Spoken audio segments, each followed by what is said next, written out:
खानदानी ससुराल का शाही खाना। श्रुति बहुत ही सीधी सादी और भोली भाली लड़की थी। वो जितनी देखने में सुंदर थी उतना ही सुंदर उसका स्वभाव भी था। ऐसे ही एक दिन, श्रुति बेटा, तेरे लिए एक बहुत ही शाही खानदान का रिश्ता आया है। लेकिन पिताजी, अगर सही खानदान से रिश्ता आया है तो वो दहेज भी तो बहुत लेंगे, और हम इतने कैपेबल नहीं कि हम उन्हें दहेज दे सकें। नहीं मेरी बच्ची, वो हमसे कोई दहेज नहीं लेंगे, क्योंकि जिस घर में तेरी शादी हो रही है वो मेरे दोस्त का सगा भाई है। अभी हाल फिलहाल में वो गांव आए थे, और जब उन्होंने तुझे देखा तो उन्होंने अपने बेटे के लिए तुझे पसंद कर लिया। श्रुति को अपने पिता पर पूरा यकीन था, इसलिए अब वो शादी के लिए हाँ कर देती है, और उसका रिश्ता रोहन नाम के लड़के से हो गया था, जो कि खानदानी रईस था। कुछ ही दिनों में श्रुति और रोहन की शादी हो जाती है और श्रुति अपने ससुराल आ जाती है। पहली रसोई की रस्म के समय वो रसोई में खड़ी थी और रसोई घर को देख रही थी। यहाँ तो मुझे कुछ समझ में ही नहीं आ रहा कि कौन सा सामान कहाँ रखा हुआ है। सभी बर्तन एक जैसे नजर आ रहे हैं, और मुझे तो ढंग से खाना बनाना भी नहीं आता। आज मैं पहली रसोई में लोगों को क्या बनाकर खिलाऊंगी?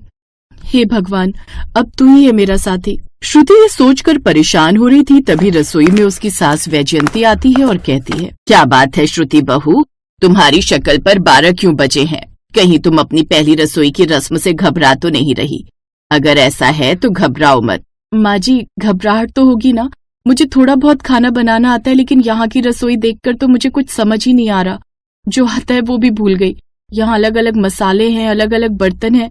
अरे इतने सारे मसाले तो मैंने कभी नहीं देखे। बहू, हम खानदानी लोग हैं, इसलिए हमारी रसोई बहुत शाही है।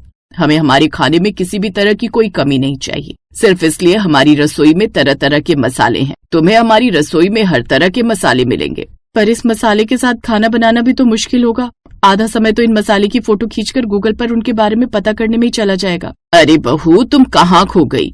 मैं तुम्हें ये बताने आई थी कि आज तुम सुबह के नाश्ते में काजू की सब्जी और अजवाइन के पराठे और मीठे में मूंग दाल का हलवा और पीने के लिए ड्राई फ्रूट्स का जूस बना दो। माँ जी, आपको नहीं लगता कि ये नाश्ता थोड़ा सा हैवी हो जाएगा? बहू, हम खानदानी लोग हैं। जब तक हम अच्छा और शाही खाना ना खाएं, हमारा पेट ही नहीं भरता है। हम दाल रोटी चावल खाकर अपना गुजारा नहीं कर सकते। वैजयंती बोलकर वहाँ से चली जाती है, जिसे सुन श्रुति परेशान हो जाती है, क्योंकि जिस पकवान के नाम उसकी सास ने लिए थे वो उसने कभी सुना भी नहीं था। ये नाम सुनकर श्रुति परेशान हो जाती है। तभी रसोई में कुक आता है और कहता है, मैं जानता हूँ बहुरानी की बड़ी मालकिन ने जिन पकवानों का नाम लिया है वो सब आपने सुना भी नहीं होगा, क्योंकि जब मैं इस घर में आया था तो मुझे भी शाही पकवानों के नाम नहीं पता थे, क्योंकि ये पकवान इस खानदान में सदैव बनते आ रहे हैं और मेरी नई नई नौकरी लगी थी, इसलिए मुझे थोड़ी दिक्कत आ रही थी। पर आप बिल्कुल चिंता मत करिए, ये सब कुछ मैं बना देता हूँ, और आप कहना कि आपने बनाया। भैया, आप तो मेरे लिए मसीहा बनकर आए हैं। मुझे तो खुद नहीं पता कि अगर आप मेरी मदद नहीं करते तो मेरा क्या होता। अब श्रुति के ससुराल का कुक सारा शाही खाना बनाकर खानदान के आगे परोस देता है, लेकिन श्रुति की सास बहुत तेज थी। वो खाने का स्वाद चखते ही बता देती है कि ये खाना उसकी बहू ने नहीं बनाया। और छोटी बहू, मैंने ये बाल धूप में सफेद नहीं किए हैं। मुझे अच्छे से पता है कि हमारे कुक के हाथ का स्वाद कैसा है। ये तुम्हारी पहली गलती है, इसलिए माफ कर रही हूँ। बस इतना कहूंगी कि जल्द से जल्द खाना बनाना सीख लो। अब इस घर की बहू तुम हो, तो खाना तुम्हें ही बनाना है। रामू तुम्हारी थोड़ी मदद कर दिया करेगा। जी मम्मी जी, जैसा आप बोले, मैं दोबारा ऐसी गलती कभी नहीं करूंगी। श्रुति अब ऐसे ही धीरे धीरे अपने ससुराल में ढलने की कोशिश करती। वो अपने ससुराल के कुक से धीरे धीरे सारा खाना बनाना सीखने लगती है, लेकिन रोज इतना सारा अलग अलग तरह का शाही खाना बनाकर वो परेशान हो गई थी। ऐसे ही एक दिन उसने खुद से कहा, मेरे खानदानी ससुराल के शाही खाने ने तो मेरी हालत खराब कर दी है। ना जाने रामू भैया इतना सारा शाही खाना कैसे बना लेते थे, लेकिन अब ये जिम्मेदारी धीरे धीरे मुझे संभालनी है। कितना अच्छा हो कि अगर मेरे घर वाले सिंपल खाना बनाना शुरू कर दे। एक बार उनके लिए सिंपल खाना बनाकर देखती हूँ। अब श्रुति अपने शाही कुक से जिद करके उसके साथ मिलकर सिंपल खाना बनाती है, जिसमें वो दाल चावल चोखा रोटी और रायता बनवाती है। लेकिन जैसे ही खाना खाने के समय उसके ससुर ने इतना सिंपल खाना देखा तो कहने लगे, ये सब क्या है श्रुति बहू? अभी तुम्हें कुछ दिन हुए हैं इस घर में आए हुए और तुम अभी से अपनी मर्जी चलाने लगी हो। माफ करना पिताजी, हम लोग रोज इस खानदानी ससुराल में शाही खाना बनाते हैं, जो कि बनाने में भी बहुत कठिन होता है और हजम करने में भी, क्योंकि उसमें कई तरह के खड़े मसाले और ड्राई फ्रूट्स होते हैं। इसलिए मैंने सोचा कि आज परिवार के लिए कुछ सिंपल सा बना देती हूँ। आप एक बार खाकर तो देखिए। वैजयंती जब श्रुति की इस बात को सुनती है तो वो गुस्से में लाल हो जाती है और कहती है, श्रुति, तुम्हें एक बार में समझ में नहीं आता। अभी तुम्हें इस घर में आए कुछ महीने हुए हैं और तुम अभी से अपनी मर्जी चलाना चाहती हो। तुम हमारे खानदान के रिवाजों को बदलना चाहती हो। हमारे खानदान में सिर्फ और सिर्फ शाही खाना खाया जाता है, जिसमें कई तरह के मसाले डलते हैं। अगर तुम हमारे परिवार में एडजस्ट नहीं कर सकती तो तुम अपने मायके जा सकती हो। वैजयंती ने गुस्से में ये कहा ही था कि तभी उसके दिल में तेज दर्द होता है। श्रुति के ससुर अपने फैमिली डॉक्टर को कॉल करके घर बुला लेते हैं। अब जब डॉक्टर ने वैजयंती का चेकअप किया तो कहने लगा, जी देखिए, वैसे तो ये नॉर्मल पेन था जो कभी कभी बीपी और कोलेस्ट्रॉल बढ़ने की वजह से हो जाता है, लेकिन आपको अपनी डाइट पर कंट्रोल करने की जरूरत है। लगता है बहुत ज्यादा गर्म और तला हुआ खाना खाती हैं, जिस वजह से आपको ये अटैक पड़ा। अगर आप अपना ध्यान अच्छे से नहीं रखेंगे तो ये आपके लिए जानलेवा भी हो सकता है। हमें क्या करना चाहिए डॉक्टर, अब आप ही बताइए। बस अपने खाने पीने का अच्छे से ध्यान रखिए। ऑयली खाना मत खाइए। दाल, चावल, रोटी, रायता, दलिया, खिचड़ी, सिंपल खाना खाइए जो इनका शरीर आसानी से डाइजेस्ट कर सके। और आप थोड़ी बहुत कसरत करिए स्वस्थ रहने के लिए, और ज्यादा कुछ करने की जरूरत नहीं है। डॉक्टर ये बोलकर वैजयंती को दवाई देकर चले जाते हैं, जिसके बाद वैजयंती को ये एहसास होता है कि श्रुति जो भी कर रही थी उनके भले के लिए कर रही थी। जिसके बाद वैजयंती ने नरमी से श्रुति से माफी मांगी और कहा, मुझे माफ कर दे बहू, तू मेरी भलाई चाहती थी, लेकिन हम लोग अपने खानदान और उसके शाही खाने के पीछे इतने पागल हो गए थे कि अपने खुद की सेहत के बारे में सोचना भूल गए। अब से इस घर में वही बनेगा जो तू कहेगी। हम कभी भी तुझे किसी भी चीज से न तो रोकेंगे और न ही लड़ाई करेंगे। श्रुति भी अपनी सास और अपने परिवार वालों को माफ कर देती है, जिसके बाद अब श्रुति सब लोगों को हेल्दी और सिंपल खाना बनाकर खिलाया करती। इस तरह श्रुति अब धीरे धीरे अपने ससुराल में एडजस्ट भी कर लेती है और परिवार वाले भी उसकी भावना को धीरे धीरे समझने लगते।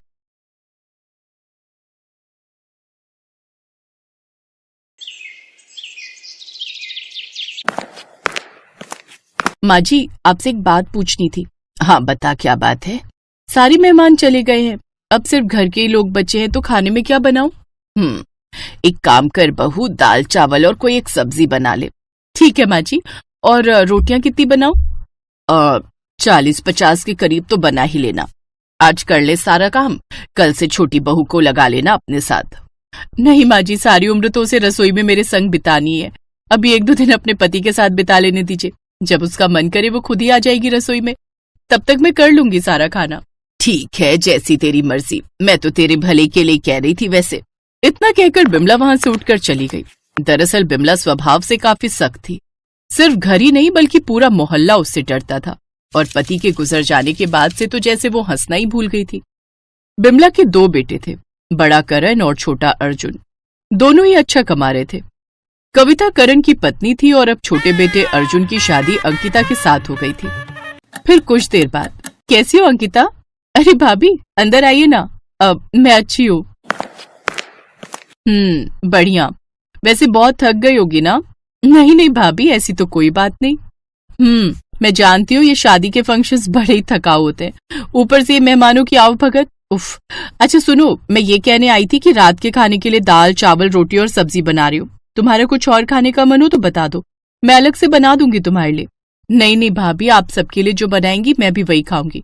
बल्कि मैं भी चलती हूँ ना आपके साथ रसोई में, आपकी मदद करने। अभी से? अरे अभी 1-2 दिन नई बहू होने का सुख भोग लो, फिर तो सारी जिंदगी रसोई में ही गुजरनी है, समझी? वैसे भी माँ जी तुम्हें भी कहाँ छोड़ने वाली हैं। ठीक है, अब मैं चलती हूँ, मुझे बहुत सारा खाना बनाना है। बहुत सारा खाना? पर क्यों भाभी, सारे मेहमान तो चले गए ना? हाँ मेहमान तो चले गए, पर माँ जी तो है ना, और जब तक वो हैं हर रोज ढेर सारा खाना ही बनता रहेगा इस घर में। पर ऐसा क्यों भाभी, यहाँ हम 5 लोग ही तो है ना? अंकिता के सवाल का कविता ने कोई जवाब नहीं दिया और वहां से चली गई।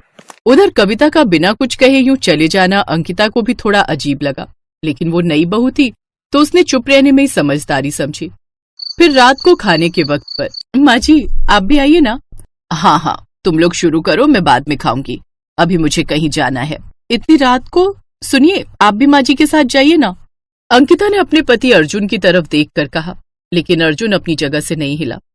इधर बिमला और कविता एक दूसरे की तरफ देखने लगे। कविता, खाना बांध दिया ना? हाँ हाँ माँ जी, वही मेज पर रख दिया है। बिमला ने मेज से खाने की पोटली उठाई और बाहर निकल गई। उनके जाने के बाद दोनों भाई और कविता खाना खाने लगे, लेकिन अंकिता को कुछ समझ में नहीं आ रहा था। अंकिता ने ध्यान दिया कि दिन भर ऐसे ही हर 2-3 घंटों के बाद बिमला खाने की पोटली उठाती और घर से बाहर निकल जाती। अंकिता ने यह भी महसूस किया कि बेचारी कविता वो सारा दिन बस रसोई में खाना ही बनाती रहती थी। फिर 2 दिनों के बाद अंकिता की पहली रसोई की रस्म हुई। उसने सभी के लिए तरह तरह के पकवान बनाए, लेकिन उसका बनाया हुआ हलवा सभी को बहुत पसंद आया। अंकिता, जी माँ जी, हलवा बहुत अच्छा बनाया है तुमने। एक काम करो, खाना खाने के बाद कविता के साथ मिलकर फिर से ऐसा ही हलवा बनाओ। कविता, कम से कम 3-4 किलो सूजी का तो बना ही लेना। जी माँ जी, मैं समझ गई। कविता अपनी सास बिमला का इशारा समझ गई थी, लेकिन अंकिता को तो कुछ पल्ले ही नहीं पड़ रहा था। फिर जब बिमला वहां से चली गई तो अंकिता ने हिम्मत करके अपनी जेठानी से पूछ ही लिया, भाभी ये 4 किलो सूजी का हलवा और एक टाइम में 40-50 रोटियां, आखिर इतना सारा खाना खाता कौन है? मैंने देखा है पूरे दिन में 8-8 बार खाना बनाना पड़ता है आपको, जिसमें से घर के लोग तो थोड़ा बहुत ही खाते हैं, बाकी खाना लेकर माँ जी जाती कहाँ है? तुम्हें ये सब बताने और समझाने की जिम्मेदारी वैसे भी मेरी है। तो सुनो अंकिता, हमारे गांव से कुछ दूर काली नदी को पार करके एक बहुत ही ऊंचा पहाड़ पड़ता है। उस पहाड़ के अंदर एक गुफा है। लोग मानते हैं कि उस गुफा में एक भयंकर दैत्य रहता है। पहले वो हमारे गांव में घुस आता था और किसी भी इंसान को पकड़कर उसे खा लेता था। उसके आतंक से पूरे गांव में दहशत था। लेकिन फिर एक दिन हमारी माँ जी ने उस दैत्य से आंखें मिलाकर बातें की। वो उससे डरी नहीं और उसे वचन दिया कि हर दिन 8 बार वो उसकी गुफा के बाहर उसके लिए खाना छोड़ेंगी, जिसके बदले उस दैत्य ने वचन दिया कि वो कभी गांव के अंदर नहीं आएगा और ना ही किसी इंसान को खाएगा। और बस तभी से सिलसिला चला आ रहा है। मैं हर दिन 8 वक्त का खाना बनाती हूँ और माँ जी 8 वक्त वही खाना उस दैत्य के लिए लेकर जाती हैं। लेकिन ये जिम्मेदारी सिर्फ माँ जी पर ही क्यों है? ये तो पूरे गांव का मसला है ना। इस बार अंकिता के पति अर्जुन ने उसके सवाल का जवाब देते हुए कहा, सही कहा तुमने अंकिता। पहले कुछ सालों तक गांव के हर घर से 1 या 2 वक्त का खाना आ जाता था, लेकिन जब हालात सामान्य होने लगे तो लोगों ने इस जिम्मेदारी से मुंह मोड़ना शुरू कर दिया। हमने भी माँ को समझाया पर वो मानी नहीं, और उस दैत्य के 8 वक्त के खाने की जिम्मेदारी हमारे परिवार पर ही है। माफ कीजिए, पर आज के समय में कौन भरोसा करेगा इस कहानी पर? अब के समय में दैत्य कहाँ होते हैं? अब वैसे क्या माँ जी के अलावा आप लोगों ने कभी उस दैत्य को देखा है? नहीं, और हम उसे देख भी नहीं सकते, क्योंकि अगर उसने माँ के अलावा किसी और को देख लिया तो वो उसे तुरंत ही खा जाएगा। इसलिए माँ हमें कभी अपने साथ लेकर नहीं गई। भाभी, पर आपने कभी इस सब का विरोध क्यों नहीं किया? एक दिन में 8-8 वक्त का खाना बनाना कोई मजाक की बात थोड़ी ही है। अब यही मेरी किस्मत है अंकिता। माँ जी को गांव वालों पर तो तरस आता है, पर अपने बेटों और मुझ पर नहीं। दैत्य का पेट भरने का जिम्मा माँ जी ने लिया है और इसकी पूर्ति हमें ही करती रहनी होगी, शायद जिंदगी भर।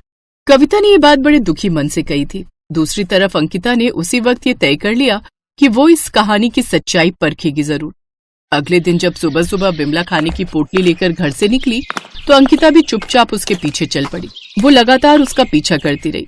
बिमला ने पहले एक नदी पार की जहाँ उसकी कमर तक पानी था। फिर नदी पार करके वो एक मंदिर में पहुंची, लेकिन वहां कोई दैत्य नहीं था, बल्कि ढेर सारे छोटे छोटे बच्चे थे जो बिमला का बेसब्री से इंतजार कर रहे थे। आ जाओ बालको, खाना लाई हूँ, चलो जल्दी से आ जाओ। पेड़ के पीछे छिपी अंकिता ये सब देखकर हैरान थी। उसने देखा कि बिमला ने सभी बच्चों को आराम से बिठाकर खाना खिलाया और फिर वहां से चली गई। अंकिता भी उसके पीछे पीछे चल दी। दूसरी बार बिमला ने खाने की पोटली लेकर एक बार फिर नदी पार की, लेकिन इस बार वो एक अनाथ आश्रम में गई। वहां भी उसने भूखे बच्चों को खाना खिलाया। कुछ देर बाद बिमला वहां से चली गई, लेकिन इस बार अंकिता वहां से नहीं गई। उसने देखा कि एक बूढ़ी औरत वहां झाड़ू लगा रही है। अंकिता उसके पास गई और फिर, सुनिए, ये कौन थी जो बच्चों के लिए खाना लाई थी? मुझे नहीं मालूम बेटी, लेकिन पिछले 25 सालों से वो ऐसे ही हर रोज बच्चों के लिए खाना लेकर आती हैं। कहते हैं कि उनके पति पहले यहाँ काम करते थे। वो बच्चों की देखभाल के साथ साथ उनके लिए खाना भी बनाते थे, मगर एक दिन कोई खतरनाक दैत्य यहाँ आया। उसने बच्चों को खाने की कोशिश की, लेकिन उनके पति ने उस दैत्य का मुकाबला किया और फिर आखिर में वो दैत्य उन्हें खा गया। ये बात जैसे ही उस औरत को पता चली, वो उसकी गुफा में जाकर उस दैत्य से भिड़ गई। इस औरत के हाथ में माता का त्रिशूल था और उस त्रिशूल से ही उसने उस दैत्य का वध कर दिया। और तब से लेकर आज तक यहाँ के भूखे और अनाथ बच्चों का पेट वही औरत भर रही है। पर वो कौन है, कहाँ से आती है, आपको पता तो होगा, है ना? नहीं, उसने तो कभी अपना नाम तक नहीं बताया। कहाँ से आती है फिर कहाँ चली जाती है, हमें कुछ नहीं पता। लेकिन लोग कहते हैं कि उनकी संतान नहीं थी। तब वो इसी अनाथ आश्रम से 2 लड़कों को अपने साथ ले गई थी अपना बेटा बनाकर। अब चिंता मत करिए, वो दोनों बच्चे अब बड़े हो गए और बहुत सुखी है अपने परिवार के साथ। ये कहकर अंकिता ने अपने आंसू पोंछे। उसके चेहरे पर मुस्कान थी क्योंकि वो समझ गई थी कि उसकी सास अत्याचारी नहीं बल्कि परोपकारी थी। और अब उसे भी इस बात पर गर्व हो रहा था कि उसके घर की रसोई में हर रोज 8 वक्त का खाना पकता है।